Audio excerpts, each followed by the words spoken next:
Доброго утра, Якутия! Вот и наступила пятница. На календаре 17 февраля, конец 6-й трудовой недели года, предпоследней полной недели этого месяца. И всю эту неделю были вместе с вами мы, Полина Долинская и Руслан Ачиров. И вот что мы вам покажем сегодня. Утро начнется с полезного завтрака, приготовим авокадо-тост. А далее узнаем, какие же знаменательные даты отмечают сегодня. А в гостях у нас будут специалисты из транспортной полиции, которые завтра будут отмечать свой профессиональный праздник. После новостей первого блока эфира расскажем новости из мира животных. Так, наши коллеги из Ленска приготовили для вас сюжет про семью, у которой 4 кота. А далее тему братьев наших меньших продолжит новости про собак и наша рубрика «Мой питомец». Также мы узнали, что сегодня в Бразилии начинается карнавал, а в Петрозаводске прошел конкурс ледовых скульптур, которые удивили жителей этого города. И завершим наш эфир участием конкурсантов из телепроекта «Танцуй», который вновь пройдет уже в это воскресенье. Так что оставайтесь вместе с нами и встречайте бодрое утро Якутии. Ну а мы напоминаем, что вы также можете узнать еще больше новостей и стать участниками нашего эфира, если подпишетесь на наш телеграм-канал. Все самое интересное также находится там. Ну а сейчас, я думаю, самое время узнать, какая погода за окном. По данным на 6 часов утра температура воздуха в центральных районах составила 34-39 градусов мороза. В заречной группе 35-49, в южных 21-28 ниже 0. В Вилюйской группе минус 16, минус 34 в это утро, в Нижнеленских минус 30, минус 31, в западных минус 16, минус 18 градусов.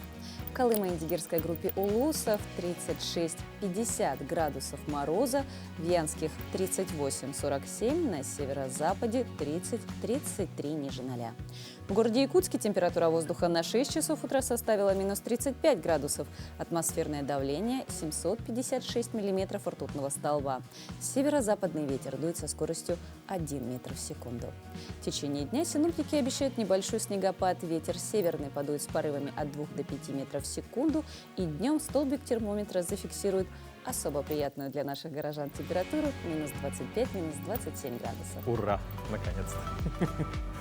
Вообще, как бывает так, люди, когда встречаются, всегда разговаривают, начинают разговор с погодой. Да, потому что такая общая тема, она всех волнует, особенно, думаю, после такой достаточно продолжительно холодной зимы.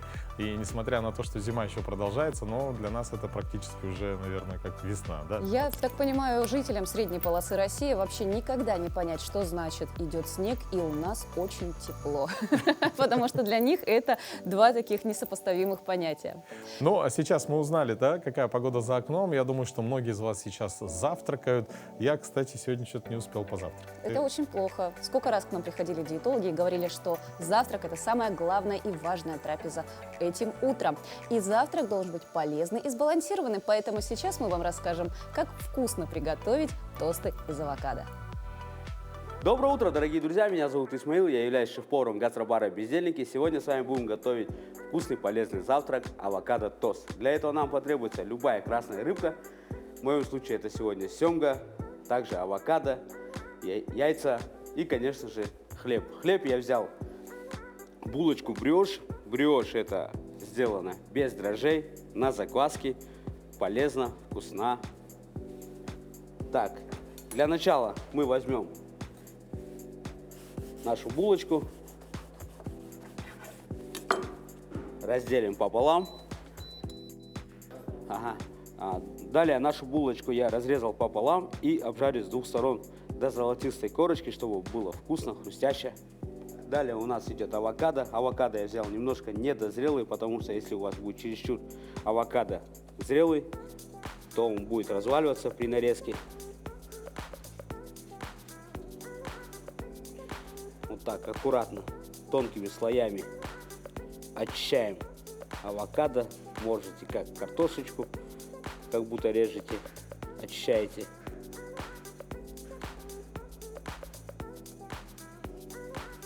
Далее мы режем ровно пополам, чтобы разделить на две части. Одну половинку мы аккуратненько нарежем тонким слайсом, чтобы украсить поверхность нашей булочки. Видите, немножко недозрелый авокадо, он легко нарезается. Также он ничем не отличается от спелого авокадо, у него также свои полезные свойства. Вот так аккуратненько. Берем семгу. Семгу также мы нарезаем такими небольшими брусочками. Вы можете хоть как, это все-таки семга. Семга, она вкусная рыба, полезная. Также аккуратненько выложим. Фишка нашего авокадо тоста в том, что мы туда добавим наш яйцо пашот. Яйцо пашот мы сварим по классике. Добавим туда 9% уксус. Фишка в том, что когда мы варим яйцо пашот, нужно воду закручивать по часовой стрелке, чтобы получилась такая небольшая воронка.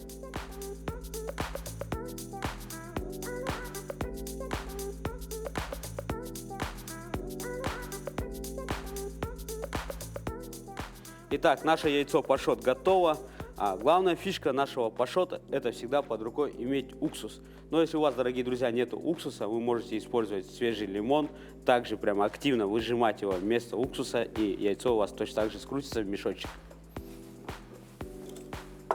Аккуратненько достаем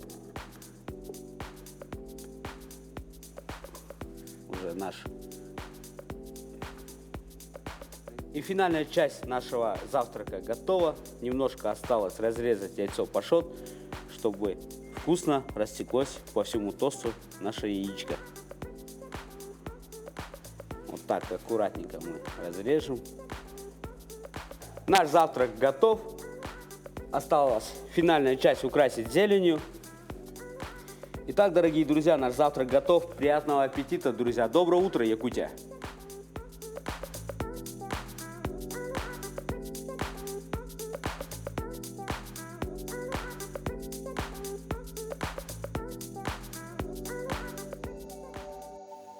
Спасибо Исмаилу, потому что я человек, который не позавтракал сегодня. Для меня это было очень ценно. Мучительно. Ну, чуть-чуть. Но говорят же, что скоро дойдут технологии до того, что мы можем, глядя на телеэкран, попробовать и даже ощутить аромат блюд. Ну, так, у нас уже есть 3D, да? Да. 4 Ну, или потрогать, 5D, конечно, да, как вот. бы нельзя, но со Ты всех сторон рассмотреть. Представляешь, можно. смотришь какой-нибудь подобный вот сюжет, и у тебя прямо запах идет, все передается. Да. А смотришь какой-нибудь фильм, дождь пошел, да, и у тебя тоже в комнате. Самое главное, что там драка не началась, и ты не попал под горячую руку. Это точно. Но, кстати, да, сегодня у нас... Нельзя драться. Да, нельзя драться, потому что сегодня день спонтанного... Проявление доброты.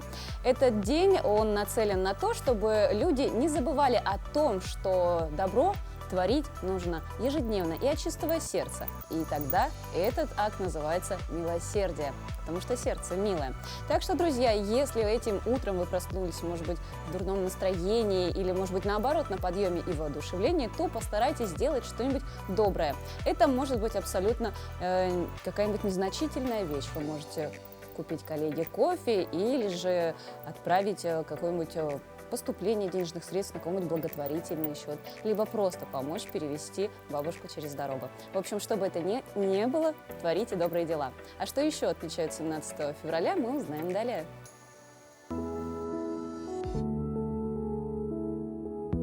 На календаре 17 февраля. Сегодня отмечают День спонтанного проявления доброты, День российских студенческих отрядов. По народному календарю Никола Студеный. На Николу принято было наблюдать за деревьями. Если длинные еловые ветки сгибаются к земле, это к метели. А если лиственный лес чернеет, можно ждать оттепели. Этот день в истории. 17 февраля 1600 года по приговору суда Инквизиции в Риме на площади Кампо-де-Фьюре Джордано Бруно был сожжен на костре. Его последними словами были «сжечь не значит опровергнуть». В этот день 1852 года состоялось торжественное открытие нового Эрмитажа, одного из 5 связанных друг с другом зданий на Дворцовой набережной Санкт-Петербурга. В этот день, 75 лет назад, американская радиостанция «Голос Америки» начала передачи на русском языке. 17 февраля 1993 года учреждено Российское акционерное общество «Газпром». Он входит в тройку крупнейших энергетических компаний мира по рыночной капитализации. Занимается в основном разработкой газовых ресурсов Восточной Сибири, Дальнего Востока, полуострова Ямал и Арктического шельфа. В этот день родились Петр Шмидт, русский морской офицер, революционер; Агния Барто, русская писательница, автор стихотворений для детей; Вячеслав Малежик, советский, российский эстрадный певец, поэт, композитор; Евгений Гришковец, российский писатель, актер, музыкант, режиссер. Именины сегодня отмечают Александр, Алексей, Андрей, Анна, Аркадий, Борис, Василий, Георгий, Дмитрий, Екатерина, Иван, Иосиф, Кирилл, Михаил, Николай, Петр, Сергей, Федор и Юрий. Ну а пока мы с вами спали, Госдума приняла закон о недопустимости иностранных слов. Так, Государственная Дума во втором и третьем чтении приняла закон, ограничивающий употребление иностранных слов в случаях, когда русский язык используется как государственный, сообщается на сайте Думы. По закону использовать русский язык в качестве государственного в своей работе обязаны органы власти и чиновники, а также русский язык является обязательным для дела производства в организациях любых форм собственности. Исключение будет сделано для слов, которые не имеют общеупотребительных аналогов в русском языке и перечень которых содержится в нормативных словарях. В общем, окей отходит на задний план, и теперь либо учугей, либо просто хорошо. Я что-то ни разу не видел в государственных документах слово «окей». Типа утверждаю, да? Окей. Но самое главное, чтобы в государственных документах не было смайлика в конце еще нарисовано. Да. Кстати, друзья, важно не только государственный язык беречь, но и помнить свой родной национальный. Напоминаю, что сейчас как раз идет декада родного якутского языка. Но мы продолжаем. Сбербанк в мае запустит услугу, с помощью которой начнет возвращать клиентам переведенные на счета предполагаемых мошенников средства, заявил зампред правления банка Станислав Кузнецов. Сегодня в зону нашего внимания попадают те самые переводы денежных средств, которые наши клиенты под воздействием мошенников сами, как мы говорим, относят деньги мошенникам.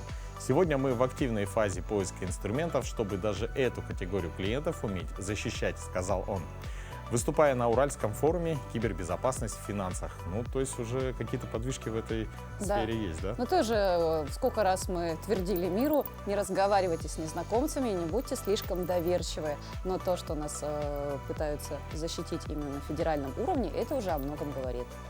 Но сейчас мы прервемся на небольшую паузу, а далее вновь будем вместе с вами.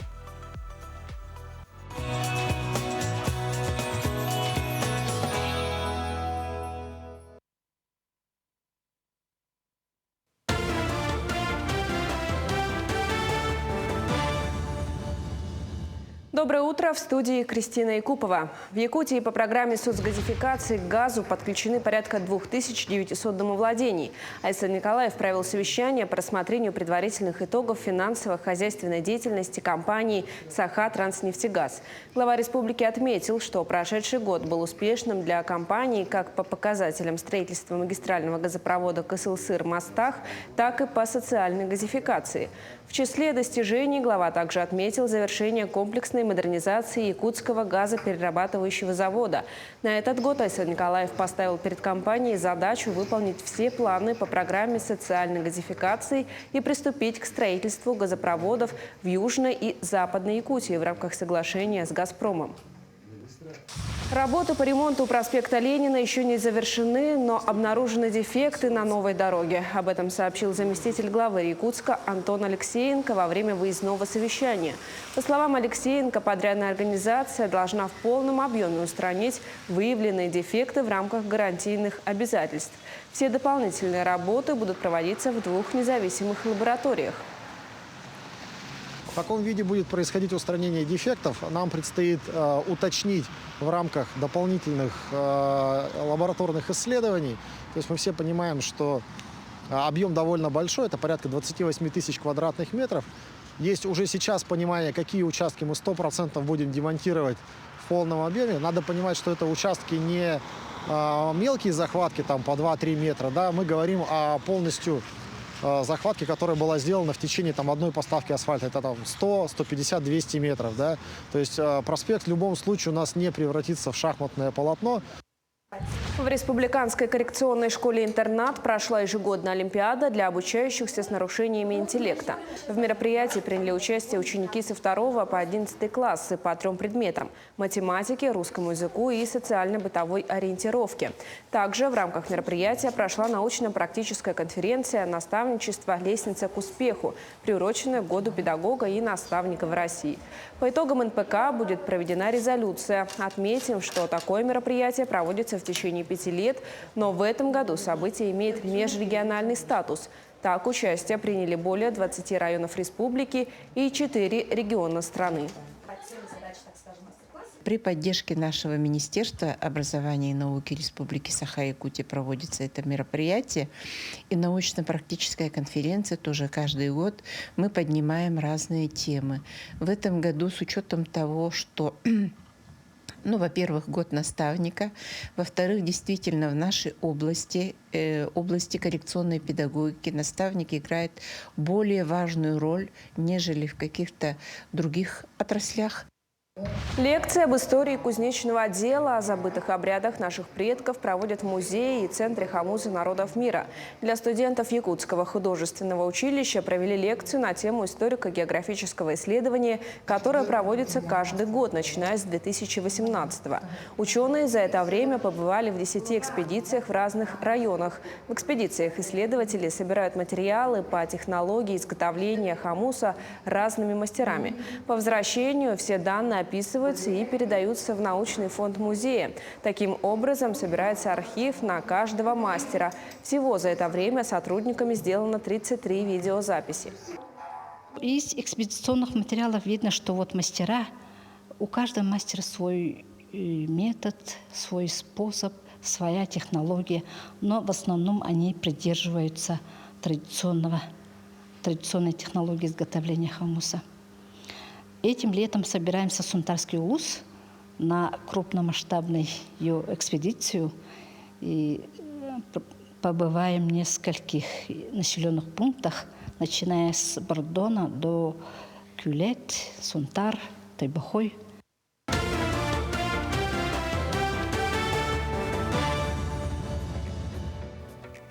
Ну а завтра, 18 февраля, в России отмечают День органов внутренних дел на транспорте. Сегодня основными задачами сотрудников Главного управления на транспорте МВД являются вопросы безопасности пассажирских и грузовых перевозок. И в преддверии этого дня у нас в гостях начальник отдела кадров Северо-Восточного линейного управления МВД России на транспорте капитан полиции Александр Горчаков. Александр Николаевич, доброе утро. Доброе утро. Доброе утро. Ну, во-первых, мы поздравляем вас с наступающим профессиональным праздником. И можете рассказать нам немного о себе и как вы пришли в эту профессию? В 2009 году после армии я устроился в линейный пункт полиции в аэропорту города Нюрба. Там начал проходить службу. В 2011 году перевелся в город Якутск.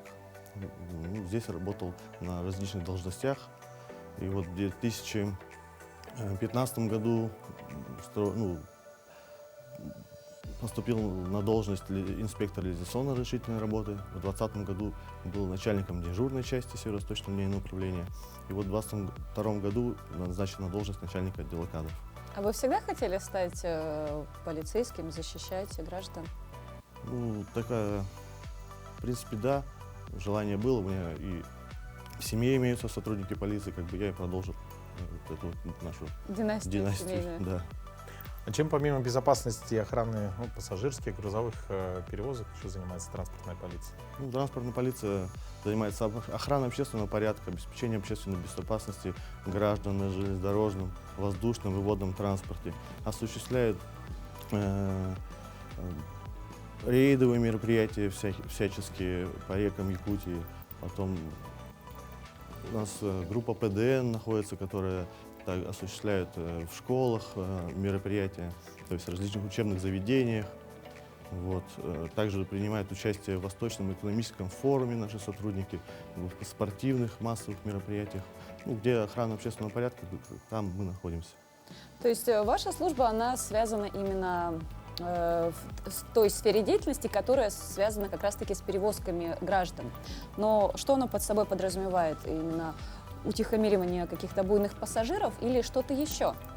Ну, если поступает нам сигнал, конечно, мы реагируем, выдвигаемся на место происшествия, ну и там собираем уже, грубо говоря, материал, ну и принимаем законное обоснованное решение по данным фактам. То есть у нас есть дежурная часть, которая работает в круглосуточном режиме. Поступают различные сигналы граждан, мы на них реагируем, вот, и так проходит наша работа. А вот, допустим, есть, как часто пассажиры или участники путей сообщений нарушают права и порядок, и вот какие основные виды нарушений, вот, которые чаще всего фиксируются? Ну, скажем так, все зависит от пассажиров. В аэропортах, например, множество всяких нарушений, там курение бывает у сотрудников, у пассажиров, то есть сотрудники сразу принимают необходимые меры. Бывает, что граждане находятся в состоянии алкогольного опьянения, вот, на борту воздушного судна. То есть поступают сигналы, мы реагируем и выдвигаемся. А что происходит, если зафиксирован факт правонарушения, допустим, в том же поезде или в самолете, а до пункта назначения еще, в принципе, предстоит перевозка? Что с ними происходит? Их как-то изолируют от всех или они их просто ругают и оставляют, потом смотрят за ними? Вот если это на борту воздушного судна, там уже командир воздушного судна принимает решение. То есть бывают случаи, что КВС принимает решение, и они садятся в аэропортах прямо, ну, вот, например, по пути, который следования, и снимают пассажира буйного. Так много же случаев. По решению командира воздушного судна снимают пассажира и передают его сотрудникам полиции. Все, сотрудники полиции уже действуют в рамках закона. Если, например, вот такой случай, что в самолете вот дебошир объявился, капитан принял решение вернуться обратно, то есть высадить, да? Или в ближайшие порты? Или ближайшие, если они уже набрали да, высоту, да. Да, и в этом случае вот эти затраты кто оплачивает? Вот нарушитель? Ну, Может ли другие пассажиры подать на моральный ущерб за то, что они потратили свое время, из-за того, что дополнительная была остановка?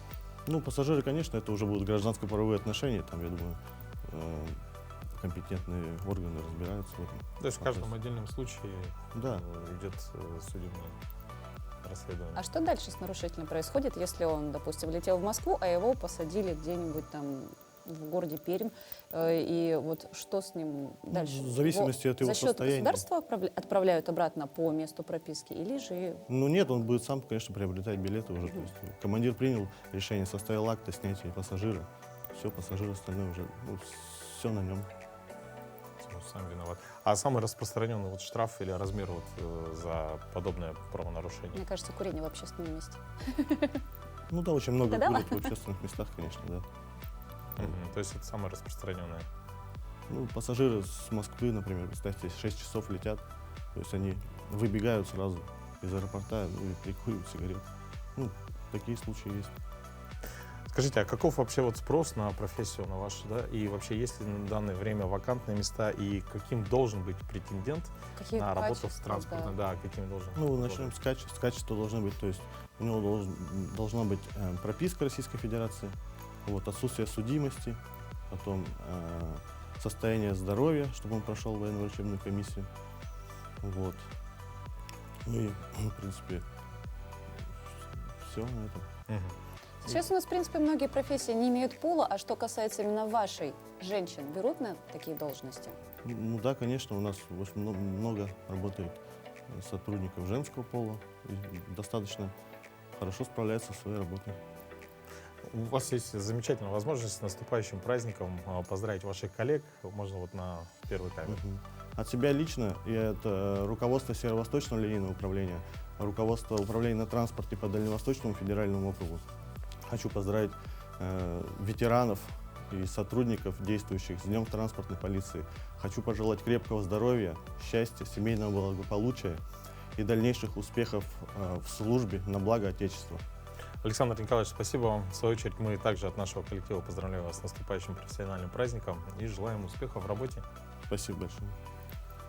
И теперь мы с вами переходим к новостям из мира животных. Так, в Ленском районе у одной семьи бок о бок живут сразу 4 кота. И, как говорят их хозяева, без кота и жизнь не та. Между домашними животными и его хозяином существует особая связь. Владельцы пушистых друзей реже чувствуют себя одинокими, легче переносят недуги и стресс. Влияние домашнего питомца на эмоциональное состояние человека ощутимо. Об этом с уверенностью говорят и герои нашего следующего сюжета. В их доме поселился не один четвероногий питомец. В этом уютном доме проживает большая семья Ильчук. Мама, папа и 2 взрослые дочери. Милосердные, добрые и отзывчивые люди. Неудивительно, что именно у них поселились 4 кота. Практически все они были подобраны с улицы. Хозяйка дома Зоя Ильчук рассказала, что всех хвостатых принесла ее младшая дочь Даша. Девочка-ветеринар. По словам мамы, этим все сказано. У нее любовь к животным очень рано стала проявляться. И из-за этого вот Степочке у нас уже 12 лет, он у нас еще в квартире появился. А потом уже, когда в дом переехали, тут нам дочь сказала: вы мне всегда говорили, что мы, если бы жили в доме, тогда бы вы разрешали приносить животных. Ну а теперь уже мы живем в доме, и у нас нет аргументов против. И вот они заводятся.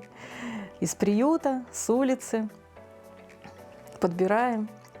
Второго кота Рыжика семье подарили знакомые. Еще один рыжий кот прибился зимой к Даше. У малыша был отморожен хвост и уши. С трудом, но его выходили. Он живет в семье по сей день. А вот Мейкуна Есона приобрели в питомнике.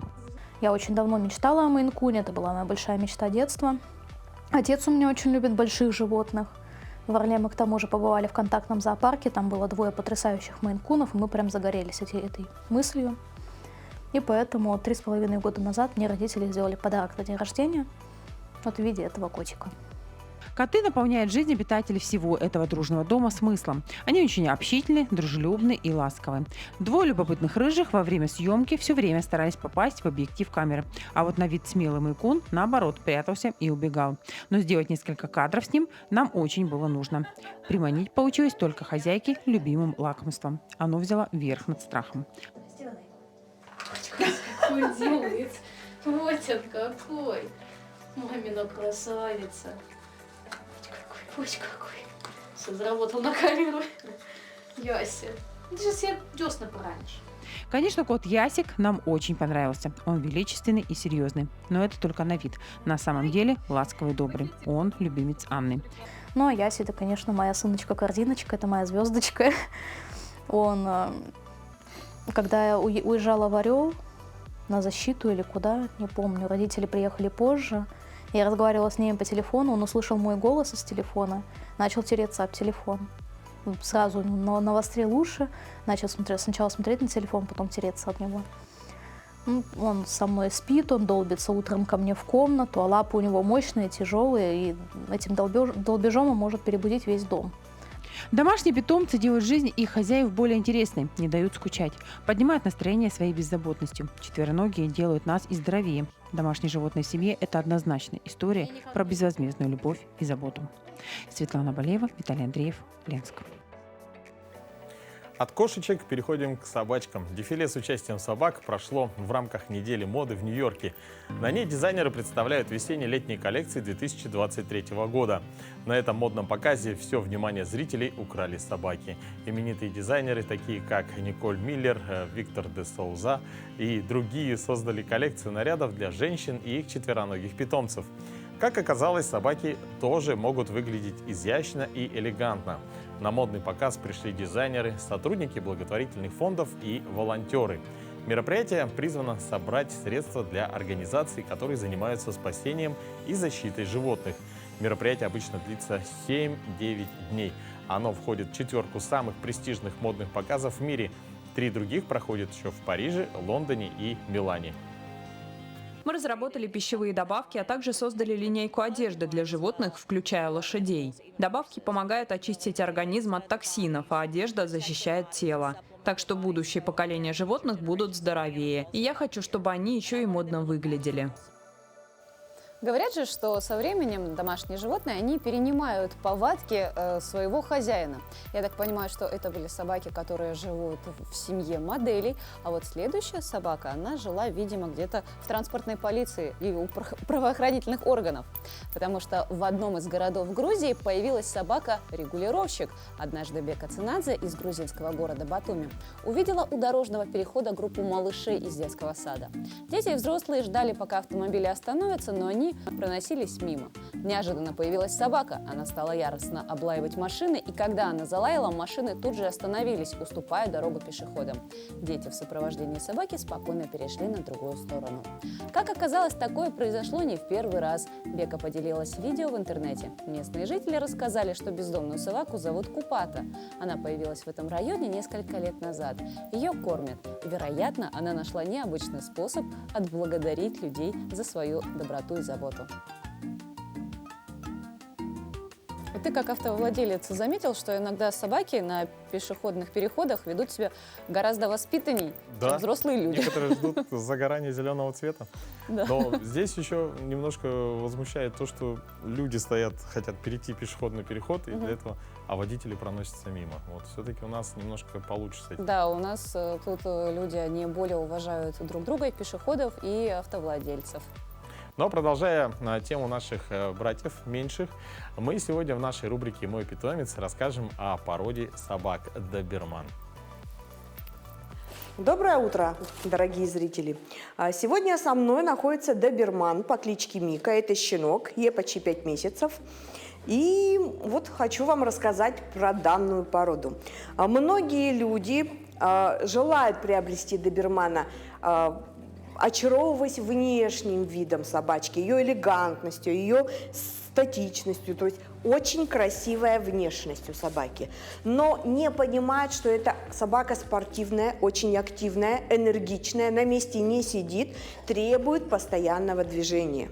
И потом приобретая, а люди, большинство у нас после работы хотят посидеть на диване, посмотреть телевизор, а не куда-то идти, а эта собака требует нагрузки физической.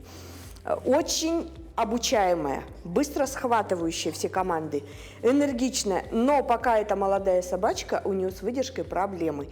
То есть сидеть на месте долго она не может, лежать на месте долго она не может. Она села, побежала, легла, побежала. То есть это собака в постоянном движении.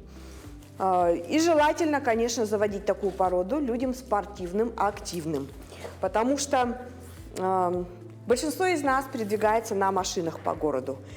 Приобретая добермана, вам придется выезжать либо в лес почаще и подольше, либо все-таки садиться на велосипеды и двигаться с собачкой на велосипедах, потому что это спортик. Собака активная. Вот видите, она сидит, несколько секунд выдерживает и потом срывается. То есть она не может нормально себя держать на одном месте. Сидеть. Это служебная порода, великолепная порода. И с такой собакой просто нужно вдвойне работать. Больше времени, больше внимания и больше физической нагрузки. Потом вырастает абсолютно управляемая собачка, адекватно управляемая, понимающая, выдержка будет присутствовать, но до года вот это вот такой энерджайзер.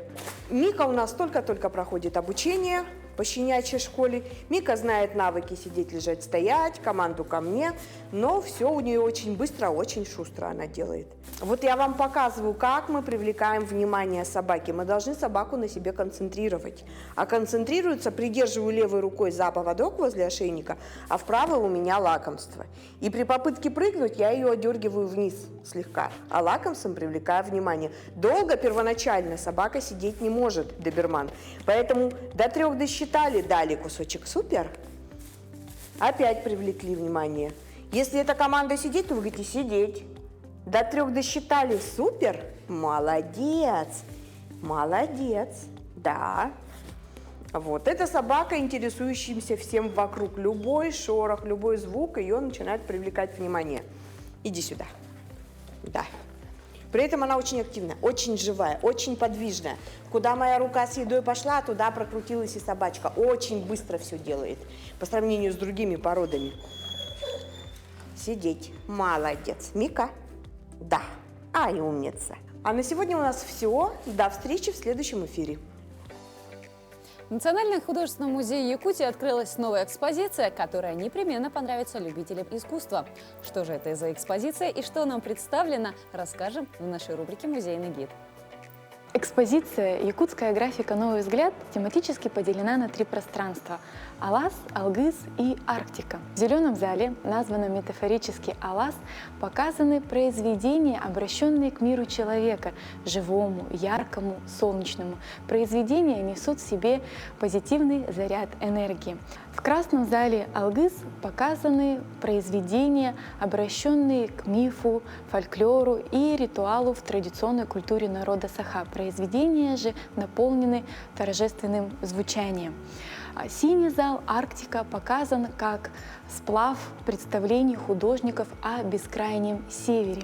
И как раз-таки синий зал, зал Арктики, украшает скульптурная композиция «Северная песня» Прокопия Добрынина.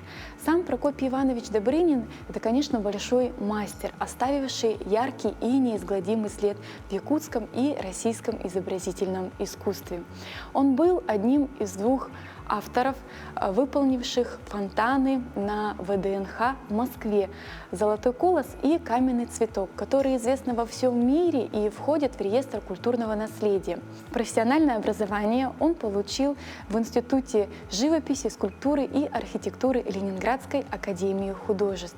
С наступлением Великой Отечественной войны он, как и многие в то время, ушел добровольцем на фронт. Сражался на западном и белорусских фронтах, командовал взводом автоматчиков, был командиром роты. Был дважды ранен и за проявленное мужество был награжден орденом Красной Звезды, Великой Отечественной войны и медалями. Демобилизовался в мае 1946 года и после чего сразу же вернулся в творчество. Правда, после этого в его творчестве появились сюжеты, обращенные к фронтовикам и событиям войны. Сам Прокопий Иванович Добрынин всю жизнь жил и работал в Москве, но, безусловно, тосковал по своей родине, по Якутии, а потому не случайно в его творчестве тема родного края становится одной из ведущих. Стоит сказать, что как скульптор он виртуозно работал с разными материалами. Скульптурные и сюжетные композиции из мрамора, бронзы, керамики буквально оживали в его руках. В представленной работе, украшающей зал Арктика, художник обращается к такому материалу, как фарфор. Он любил этот материал за его богатые декоративные возможности. И сама скульптура «Северная песня» обращается к такому собирательному, обобщенному образу оленевода, труженику севера. Мастерски художникам передана фактура верхней одежды оленевода, головного убора, великолепно блестят витиеватые рога оленя и показана даже шкура самого оленя. Для зрителя же сам оленевод, этот путник, этот странник совершает неведомое путешествие по бескрайним просторам севера. В этой работе художник действительно воспел людей севера с их особым укладом и умением видеть красоту окружающего мира. Приходите в Национальный художественный музей Республики Саха-Якутия, чтобы увидеть эту работу своими глазами. Сказочный город из ледовых скульптур вырос на берегу Онежского озера в Петрозаводске. Там проходит фестиваль, темой которого является Гиперборея «Там русский дух, там Русью пахнет». Скульпторы вдохновлялись русскими сказками, былинами и легендами. Мастера съехались со всех уголков страны. Они создали 20 ледовых скульптур. Здесь и царевна-лебедь, и леший, и золотая рыбка, и Кощей Бессмертный. Каждую композицию дополняет художественная подсветка. В этом году скульпторам помешала небольшая оттепель. Она повлияла на качество льда, но само исполнение не пострадало. Первое место в конкурсе заняла работа скульпторов из Нижнего Тагила под названием «В 3-й раз закинул он невод». Гран-при фестиваля вручили команде мастеров из Санкт-Петербурга и Тюмени. Они авторы композиции, посвященной Кощею Бессмертному. Всего в фестивале участвовали 60 скульпторов из 22 городов и регионов России. Помимо ледовых фигур, мастера создали 10 скульптур из снега. очень тонкая работа, очень сложно, мне кажется, это делать. И действительно, должны быть золотые руки, чтобы сделать такую красоту. Мне очень понравился Кощей Бессмертный, оберегающий свою смерть, это ледяная скульптура, и золотая рыбка из Нижнего Тагила, что очень ажурно, объемно и очень тонкая работа. В принципе, все работы очень достойные, много красивых, много интересных, каждая по-своему вызывает яркие эмоции. Так красиво. И, кстати, кто-то наслаждается зимой именно за счет выставок ледовых, снежных каких-то фигур. А есть те, кто предпочитают жаркие танцы. Сегодня в Рио-де-Жанейро стартует грандиозный карнавал. Он связан с Днем Пасхи и меняется каждый год. В этом году он будет проходить с 17 по 21 февраля. Бразильский карнавал в этом году стартует с передачи мэром ключей от города королю карнавала Добряку Момо, олицетворяющему древнегреческого бога насмешек и порицания. Действо будет проходить на главной площади Маркис де Сапукай, размер которой 85 тысяч квадратных метров. Второй этап праздника – это потрясающий парад чемпионов. Он пройдет в следующую субботу, 25 февраля. Во время карнавала танцы происходят по всему городу под открытым небом.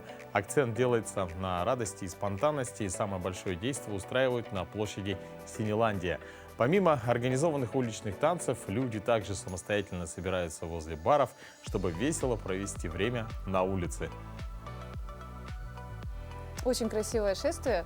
Еще продолжается, тем более, целую неделю. И радует то, что еще где-то теплее, чем у нас сегодня Да. в Якутске. Ну а сейчас, друзья, мы передаем слово нашим коллегам из новостного блока.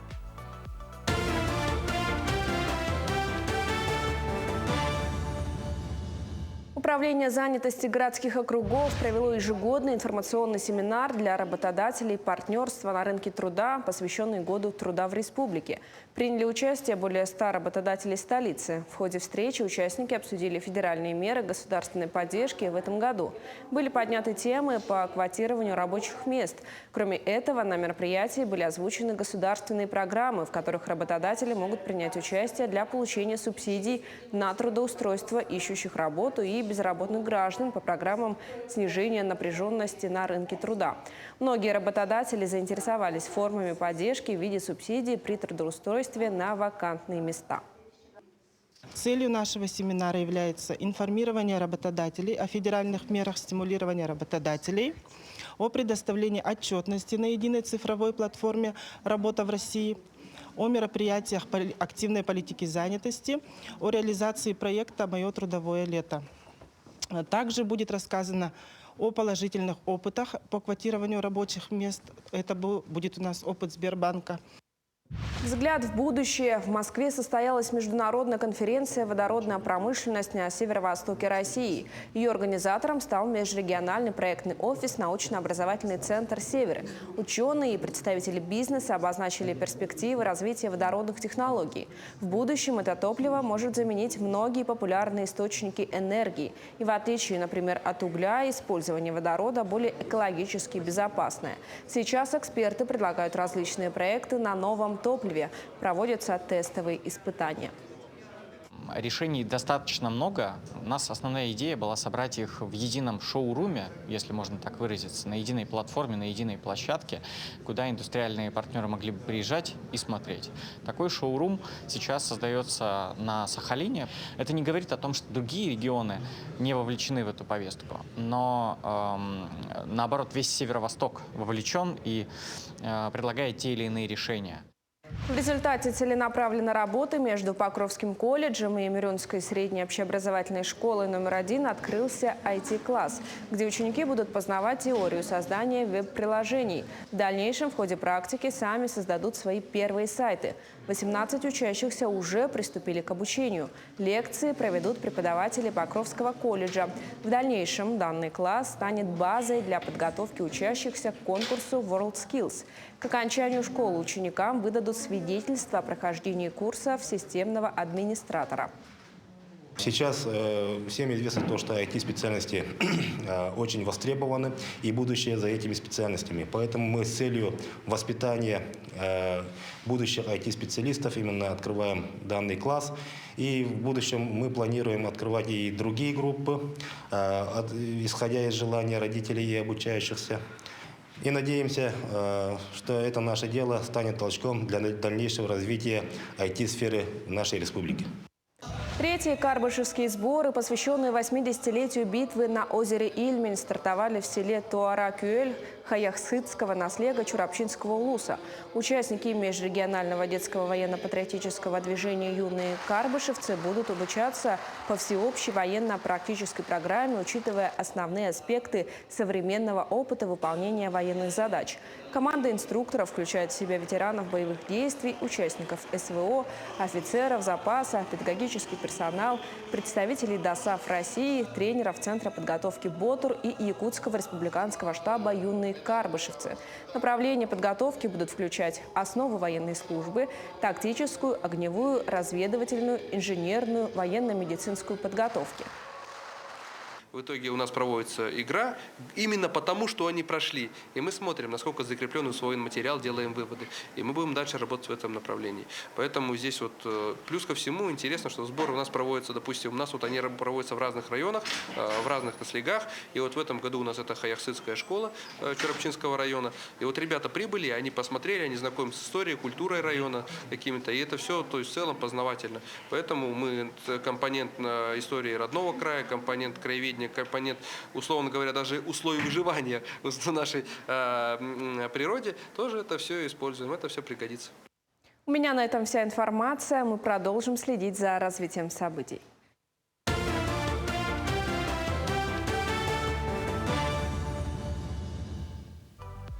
Сегодня пятница, и у нас традиционно мы приглашаем участников телепроекта «Танцуй», который стартовал на телеканале «Якутия-24».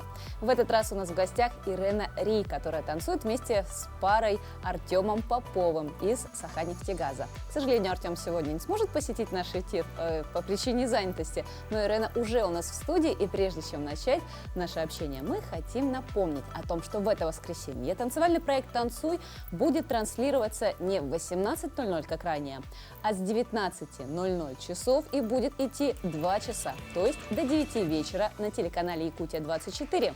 Так что не забудьте в это воскресенье включить ваш телевизор и поболеть за свою любимую пару. Доброе утро, Ирена. Доброе утро. Ну, расскажите ваши впечатления о проекте. Это ваш первый опыт участия в подобном мероприятии, конкурсе? Это мой уже второй опыт. В позапрошлом году я участвовала в проекте «Инкюля» на НВК «Саха». Я тогда была студенткой, училась в Арктическом государственном институте культуры и искусств. Получается, совмещала с работой и учебой, а сейчас уже участвую как дипломированный хореограф. Вот. Ну, очень интересно. А именно тем, что я работаю над развитием танцевальных способностей с человеком, у которого нулевой уровень подготовки, получается. И я сейчас очень рада, что мы с Артемом дошли до последнего конкурсного этапа. Получается, мы прошли такие этапы, вот, если считать ознакомительный. Это был бальный этап, потом это был народный этап, современный, сейчас будет сюжетный этап, а потом уже финал. Ну, очень надеемся, что мы дойдем до финала, так как это уже последний конкурсный этап. Вот. Что касается, Артема, как он как ученик, насколько он способен? Артем, он очень старается, можно сказать. Вот прям даже на кадрах видно, как он старается. Да, он очень старательный ученик. Горит желанием вот именно держаться на сцене, уверенно, можно сказать. Ну, я считаю, что для многих людей данный вот опыт, данный проект именно хорош тем, что мы все учимся перебарывать себя, вот барьеры именно выступать перед большой аудиторией, перед публикой, поэтому мне кажется, ну, очень хорошо Артем сейчас работает. В любой паре нужно найти тот самый контакт, ту самую искру, которая будет зажигать вас на сцене и сделает одним целым в таких танцах, как румба, ча-ча-ча, то есть очень чувственные танцы. Вот как вы эту искру разожгли друг с другом? Ну, Артем, можно сказать, что мы почти, возрастом, примерно одинаково, можно сказать, если так брать. И мы всегда работаем в эмоциональном плане больше, чем вот, технически, да, в танце. То есть выстраиваем контакт на репетициях, больше общаемся, больше смеемся, можно сказать, потому что все равно дуэт — это, получается, парный танец, да, мы все равно должны сначала показать эмоции, контакт друг с другом, потом уже танец, потому что человек, когда видит, зритель, замечает больше сначала вот контакт, и вот потом уже становится интересно сам танец, можно сказать. Поэтому, у нас хорошо получается, мне кажется, вот именно выстраивать контакт между собой. Нашли общий язык, можно сказать. А вот из прошедших выпусков, их уже было несколько, да, различные направления танцев. Какой вам больше всего понравился, в котором вы были довольны? Мне понравились бальные танцы, потому что, они самые были сложные для меня, именно как хореографа, потому что в бальных танцах очень много сложных комбинаций, шагов, и музыкальный размер тоже там другой. Например, я сама хореограф по современным танцам. Самый-самый вот сложный этап был бальный, но он был и самый такой интересный. Танец получился у нас очень красивый. Мы очень красиво показали наш именно вот контакт между собой. Какое из направлений бальных танцев вы выбрали? Мы выбрали вальс, посчитали, что это классика жанра, что он всегда пригодится, как Артему, конечно, так и мне. Базовые вот именно знания вальса. Я еще посчитала, что надо, чтобы он знал. Я хочу, чтобы он и вне проекта тоже применял знания, которые я получила вот в этом проекте. Многих интересует, где же вы берете костюмы? Костюмы мы часто арендуем, конечно, в прокат. И, конечно, это услуги швеи, получается. Сами можем придумать костюмы, эскизы сделать и дать уже на заказ. Что касается остальных участников, вот, на ваш взгляд, кто ваш самый главный конкурент? Пара? Мне кажется, здесь больше, здоровая конкуренция, да, есть. Здоровая конкуренция, и все хороши, все, абсолютно все достойны победы. Никого бы не хотелось выделять из пар. И вот мы сами тоже работаем независимо от вот таких вот тем, да, то есть мы больше стараемся именно придумать наш номер, свой номер, да, чтобы внутри было там все хорошо, чтобы мы были уверены. Поэтому вот такой вот ответ у меня будет. Это очень хороший ответ. Да, действительно, вы никого не обидели, но дали намекнуть, что вы лучшие. А мы, друзья, хотим напомнить о том, что в это воскресенье следующий этап конкурса «Танцуй» стартует не в 18:00, как это было ранее, а в 19:00 и продлится 2 часа.